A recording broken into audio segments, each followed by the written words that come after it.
লাইভে অন্য লোকের হাত ধরে চুমু খাচ্ছে অপু বিশ্বাস।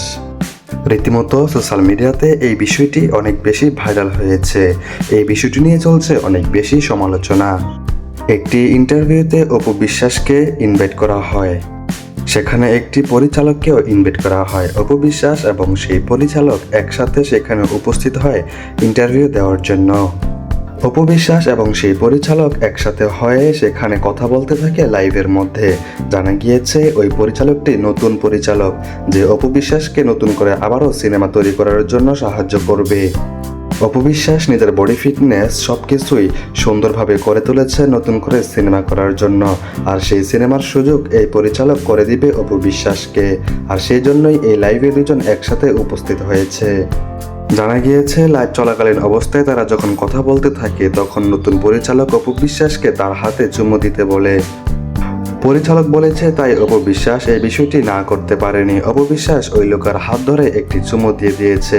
রীতিমতো সোশ্যাল মিডিয়াতে এই বিষয়টি নিয়ে অনেক বেশি সমালোচনার ঝড় তুলেছে।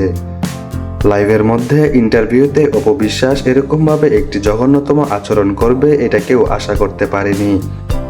সবাই বলতেছে অপু বিশ্বাস যখন নিজেকে সুন্দরভাবে করে তুলতেছে তাহলে যে কোনো পরিচালকেই অপু বিশ্বাসকে সিনেমা করার জন্য সুযোগ দেবে।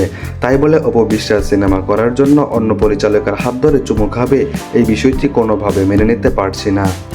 অপু বিশ্বাসের এই আচরণের কারণে সবাই অপু বিশ্বাসকে ধিক্কার জানিয়েছে। দর্শক, আপনাদের কাছে জানতে চাই অপু বিশ্বাস যে হাতে চুমু দিয়েছে এই বিষয়টি আপনারা কেমন চোখে দেখছেন অবশ্যই কমেন্টস করে জানাবেন। এই বিষয়টি যখন সোশ্যাল মিডিয়াতে ভাইরাল হয়েছে তারপর নজরে আসে শাকিব খানের রেগে মেগে আগুন হয়ে যায়। তারপর অপু বিশ্বাসকে কল দিয়ে বলে, তুমি এই কাজটি একদমই ভালো করো নাই। তোমার সিনেমার প্রয়োজন হলে আমি ঠিক টাইমে তোমাকে সিনেমায় ঢুকিয়ে নিতাম, কিন্তু তুমি পরিচালকের হাত ধরে চুমু খেয়েছো। এই কাজটি একদম বাজে করেছো, এই কাজটি একদম উচিত হয়নি। আমি এটার বিরুদ্ধে অবশ্যই একটি অ্যাকশন নিব, তুমি মাথায় রেখো। এরকম কিছু বক্তব্য দেয় শাকিব খান। দর্শক, অপু বিশ্বাসের এই কাজটি কি ভালো হয়েছে নাকি খারাপ হয়েছে? শাকিব খানের বক্তব্যটি কেমন ছিল অপু বিশ্বাসের বিরুদ্ধে অবশ্যই একটি কমেন্টস করে জানাবেন। আজকের ভিডিও এতটুকু পর্যন্তই।